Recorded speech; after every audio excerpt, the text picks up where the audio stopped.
자, 같이 보도록 할게요. 동아시아 세계의 변동. 여기서는 명나라하고 오늘 할 거는 청나라하고 사회 그리고 문화 이야기를 하게 될 겁니다. 사회에서는 뭐 신분제의 변동 같은 거겠죠. 이때 등장했던 신사계층 이야기가 주로 나올 거고, 그리고 어떻게 서민들이 좀 이렇게 돈을 벌어 나갔는지 서민들의 이야기들, 사회 변동 나오게 될 거고, 문화 면에서는 이때 당시 서민 문화의 발달, 그리고 신사계층, 지배층들이거든. 이때 당시에 신사층들의 문화. 마지막으로 이때 서양과 교류를 통해서 서양 문화들이 들어옵니다. 특히 선교사들이 전해준 문화, 뭐 이런 이야기들을 주로 하게 될 겁니다. 하나하나 보도록 하겠습니다.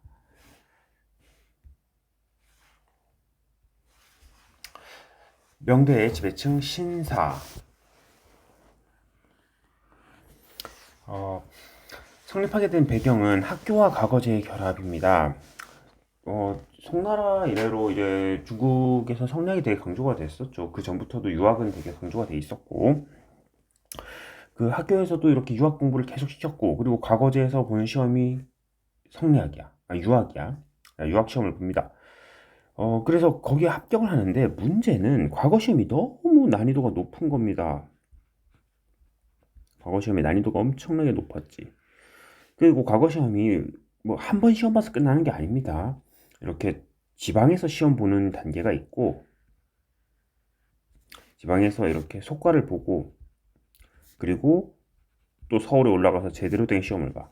근데 이 속과에만 합격을 해도 인정을 해줬어요. 뭐 생원, 진사라고 하거든. 사극 같은 거 보면 나오죠. 뭐 최진사, 뭐 박진사, 뭐 이런 박생원 이런 거. 그러니까 속과에만 합격하면 생원 진사가 되고, 생원 진사가 되면 이 대과 시험에 응시할 수 있는 자격이 주어지는 거야. 근데 문제는 너무 어려운 거지. 대과까지 합격하는 게. 그래서 그냥 속과에만 합격하고 그냥 각 지방에서만 행사를 하는 사람들이 점점 생겨나기 시작합니다. 그러니까 지금으로 치면은 뭐 서울대를 합격을 해야 되려고 계속 이렇게 공부를 하는데, 서울대로 하면 좀 그렇겠다. 자, 뭐 사법고시나 사법고시, 행정고시 같은 이런 시험을 보려고 계속 공부만 하고 있는 수험생들. 그런 수험생들이, 문제는 사법고시, 행정고시 이런 그 대표적인 그 어려운 시험들이 난이도가 너무 높잖아. 그러니까 매 합격생보다 탈락하는 사람들이 더 많죠, 보통. 그 탈락하는 사람들이 계속 누적되고 있는 겁니다. 그리고 그들이 세력을 이루는 게 신사가 됩니다, 점점. 물론 관리에 들어간 사람들도 포함이 되지만 이 불합격한 사람들이 지방에 생사를 하기 시작해요. 이들은 요역을 면제받습니다. 요역은 그 세금으로 가서 노동해 주는 건데, 요역 면제. 그리고 가벼운 형벌은 면책. 형벌도 면책을 받어요. 역할은 정부와 백성을 대변, 그 중간 다리 역할을 해줘요. 정부에서 하는 그 유교적인 사상 이런 것들을 백성들한테 보급하면서 백성들의 그 문제점 같은 걸 가르치는 역할을 하기도 했고, 또 백성들의 이익을 정부에 전달하는 그런 역할, 이익을 위한 그런 것들을. 그리고 지방간을 보좌해서 사회 안정과 풍속 유지에 노력을 했습니다. 신사계층들입니다. 다음, 농업 발전과 인구 증가. 농업 생산의 발전, 수리시설의 개발, 뭐 이거 다 마찬가지죠. 송나라 이래로 계속 됐습니다. 송나라 복습 하나 하면은 송나라엔 이거 있었죠. 뭐 이런 게 계속 만들어지고 있는 겁니다. 수리시설의 개발. 이 시대는 이건 아닙니다. 수리시설이 개발되었고, 그리고 아메리카의 작물 도입, 아메리카에서 특히나 이때 이런 게 들어옵니다. 감자라는 거는 우리가 이렇게 부르기도 해요. 쌀이 없어도 감자만 먹어도 먹고 살 수는 있잖아. 죽지 않고. 그 감자, 구황작물입니다. 이 감자가 들어오면서, 감자는 쌀보다 좀 이렇게 농사 짓기도 더 쉬웠어요. 그래서 감자를 통해 가지고 사람들이 감자 농사를 지면서 이제 굶어 죽지 않게 되는 그런 효과가 나타나게 됩니다. 그리고 상품 작물, 담배라던가 채소라던가 이런 것들 상품 작물로 재배됩니다. 뭐 한국사를 배웠으니까 우리는 조선 시대 때도 비슷했죠. 조선 후기에 뭐 상품 작물 재배되고 아메리카 작물 도입되면서 생산력이 발전을 했다. 뭐 이런 얘기 했었는데 마찬가지였습니다. 중국도. 인구 증가의 영향, 인구가 증가하면서 지정은제가 시행됩니다.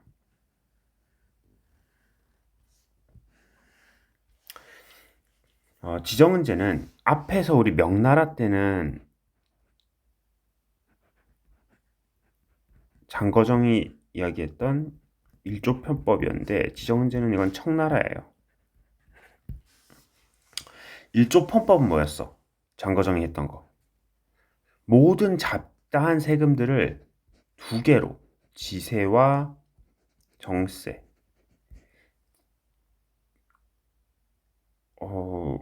땅에다가 부과하는 지세 그리고 그 성인 남성에게 부과하는 정세 두 개로 통일해서 은으로 납부하는 제도였죠. 지정은제는 뭐냐면 정세를 아예 없애버리는 겁니다. 그냥 토지에서만 거두어서 이거를 은으로 납부하게 하겠다.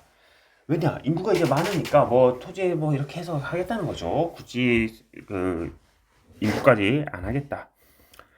실제로 이 지정은제가 시행되면서 이제 호구에다가 인구에다가 세금 부과 안 하니까 사람들이 출생 신고율이 늘어나요.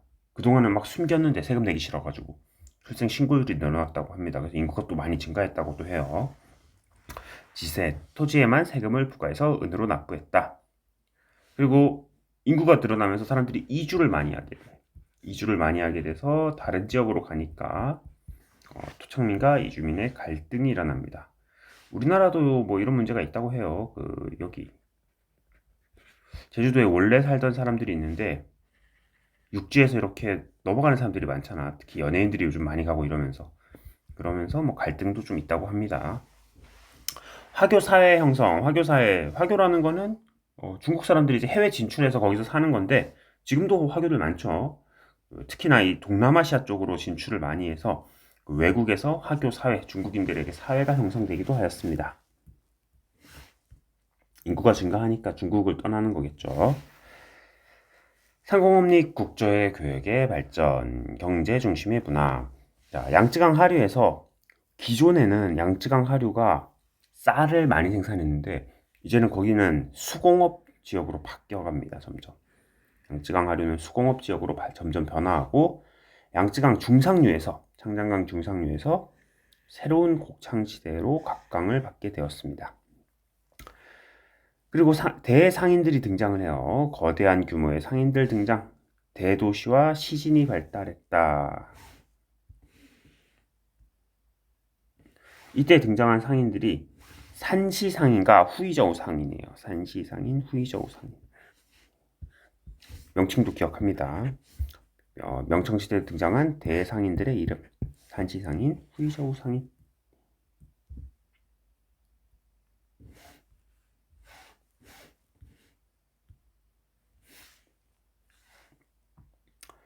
다음 사상과 서민문화, 학문과 사상. 명나라 때 학문 사상이면은 양명학이 등장합니다. 기존에 성리학이라는 게 있었잖아. 성리학은 이게 송나라 때 만들어진 거였죠. 송나라 때 주희가 만들었던 학문인데 성리학에서는 세상 모든 것의 만물의 이치를 연구하자. 경물치지라고 하거든. 그러니까 세상 모든 것을 연구를 해가지고 그 이치를 깨닫고 그리고 그 이후에 행동을 해나가자. 뭐 이런 겁니다. 쉽게 얘기하면은. 근데 여기에 대한 비판으로 등장한 게 양명학이에요. 명나라 때 거고 여기 보듯이 왕수인, 왕양명이라고도 불러요. 이 사람은 뭐라고 했느냐? 다 공부하고 나서 행동하는 게 아니라는 거죠. 그냥 지행합일입니다. 아는 것과 행하는 것은 한 가지다. 따로따로 있는 것이 아니다. 언제 다 공부를 하고 나서 행동을 하는 것이냐? 아니다. 그냥 행동과 아는 것은 함께 가자. 지행합일. 명나라 때 등장한 양명학입니다. 실용적인 학문의 발달.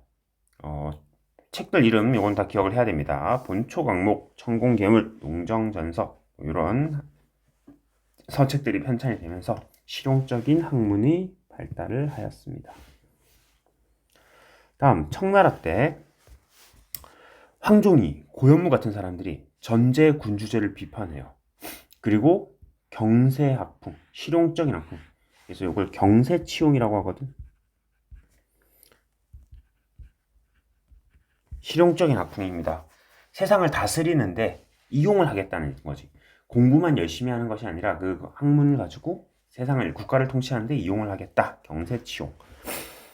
그리고 청나라 때는 고증학이 발달을 해요. 왜 이랬냐 하니까 기존의 성리학 같은 경우는 주의할 게 그 양명학이 명나라 때 등장을 했다 해서 양명학이 주류를 차지한 건 아니야. 여전히 성리학이 주류입니다. 명나라도. 양명학은 비판하면서 등장을 한 거지 주류까지 올라가지 못했어요. 자, 어쨌든 이 성리학, 기존의 성리학 같은 경우는 좀 저런 거지. 등장하는 것 자체가 저기 송나라 때 등장을 했잖아. 송나라가 등장을 해서 뭐 금나라 비판하고 이민족에 대해서 되게 배타적이었어요. 근데 청나라네. 청나라도 역시 여진족, 이민족이잖아. 금나라의 후예들이잖아. 근데 그런 사람들 앞에서 성리학 얘기하면은 바로 그냥 죽는 거죠. 지금 세상은 청나라의 시대야. 그래서 유학자들은 이제 고증학이라 해서 그냥 경전 연구, 그냥 이렇게 뭐 성리학 같이 이민족들을 이렇게 뭐 배타하고 이런 거보다는 그냥 경전 연구, 우리는 책만 공부한다, 책에 글자 공부하고 이러는 겁니다 하면서 트렌드가 좀 바뀝니다. 경전의 실증적 연구에 초점을 두었다. 다음 공량학, 현실 문제에 관심을 가집니다. 이거는 이제 그 중국이 망해갈 때, 청나라 망해갈 때 등장을 했거든. 현실 문제에 관심. 다시 좀 실용적인 학풍으로 돌아간 거죠. 이런 학풍으로 19세기 후반에 유행을 하였다. 고증학이 좀 이렇게 현실 문제랑 좀 동떨어진 책 공부에나 신경 쓰니까 다시 좀 부활했습니다. 이런 식으로. 그 유학 같은 경우에는 시험 문제도 자주 나오고 공부를 많이 해야 됩니다. 유교의 흐름 같은 거. 우리 훈고학이 뭐 오경정이, 공영달의 오경정이 이런 거 했었고, 그리고 성리학, 남송 주희의 등장, 성리학 얘기했었고, 지금 양명학, 다음에 고증학, 마지막으로 공량학, 뭐 이런 순서로 나가고 있어요. 이게 전부 다 유학이다. 유학의 각 흐름들입니다. 훈고학, 성리학, 양명학, 고증학, 공량학 순서로 배우고 있습니다. 서민문화의 발달. 서민들의 문화, 뭐 앞에서도 계속 했습니다. 원곡, 뭐 서상기 뭐 이런 것도 했었고, 그 서민들의 문화는 좀 더 흥미있고 좀 뭐 엄청나게 고귀하고 막 고고하고 막 그런 스타일은 아니죠. 흥미 위주죠. 흥미있고 좀 직관적인 게 많습니다. 연극, 경극, 출판 문화 이런 것들이 발달을 했습니다. 특히 경극 같은 경우에는 얼굴 이렇게 바꾸는 거 있잖아. 지금도 경극 하잖아. 베이징의 오페라라고 뭐 부르기도 한답니다. 지금도. 그리고 뭐 하나만 더 얘기하면은 이 시기에 우리가 잘 아는 출판 문화가 발달하면서 우리가 잘 아는 이게 등장을 합니다. 나간중이란 사람이 쓴 삼국지 연의가 이때 등장을 하기도 하고, 뭐 수호전 이런 것들도 등장을 했습니다. 자, 다음에 명말청축의 동서교류. 예수회, 이거는 로마에서 가톨릭 선교하러 온 사람들입니다. 가톨릭 선교자들이 왔는데 그냥 와가지고 자 예수님 믿으세요 하면서 크리스트교 선교를 하면은 당연히 중국 사람들이 반발을 하겠지. 여기에 대해서 중국에는 기존의 사상들이 있는데, 그래서 이들이 처음에 와서는 이 종교를 전파하는 것이 아니라 서양의 학문을 소개를 했어요. 그래서 서양에서 원근법, 그림 그릴 때 원근법이라든가 음영법, 이런 서양의 학문들, 그런 걸 소개하고 서양인들의 뭐 이런 미술 기술, 이런 것들, 뭐 지리적 기술, 이런 것들을 설명을 합니다. 대표적인 인물이 마테오 리치라는 사람인데,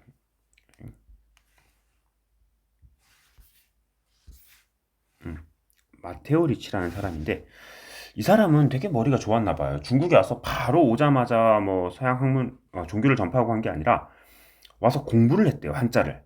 한자 공부를 시작해서 이 서양 사람이 와서 한자를 엄청나게 많이 공부를 하고 그리고 중국에 대해서 공부를 해서 어, 유학자처럼 와가지고는 사람들하고 이제 융통하게 대화가 되는 거죠. 그러면서 이 마테오 리치가 전했던 게 고녀 만국전도라고 하는 지도입니다. 세계 지도예요. 세계 지도를 중국인들에 전달해서 중국인들이 알던 세상은 항상 중국이 세상의 가운데 있고 그리고 중국이 세상이 제일 큰 줄 알았는데 그게 아니구나 하고 좀 깨달음을 준 거죠. 그리고 중국의 관리였던 서광계라는 사람하고 교류를 하였습니다. 아담 샬이라는 선교사는 역법을 개정하는 데 영향을 주기도 하였습니다. 역법, 달력. 우리나라에 이 사람과 교류가 있기도 해요. 인조 아들이거든? 인조는 삼전도에서 그 항복했던 사람이잖아. 병자호란 때. 그 인조가 항복하고 나서 아들이 잡혀갑니다. 청나라로. 그때 잡혀갔던 그 아들이 소현세자입니다. 이 사람은 나중에 돌아왔어요. 조선 돌아와서 왕 될 줄 알았는데 결국엔 죽습니다. 왕이 못 되고. 다음 전래 문제. 전래 문제는 예수의 방침에 반대하는 선교사들이 유입되면서 등장해요. 그러니까 예수의 선교사들이 와서 처음에 선교를 하는데 무조건 자기네 오리지널 가톨릭으로 가면 안 돼. 오리지널 이 가톨릭으로 갔다가는 중국인들의 반발이 너무 세요. 특히나 뭐가 제일 문제였느냐? 이거. 중국 사람들한테 가장 중요한 건 요거였습니다. 유교. 유교에서 강조하는 효. 따라서 죽은 조상한테 제사를 지내야 된다. 이게 중국의 입장이에요. 근데 가톨릭에서는 이게 안 되는 거지. 지금은 돼요. 지금은 가톨릭 사람들 제사 지냅니다. 근데 이때 당시에 가톨릭 얘기를 하자고.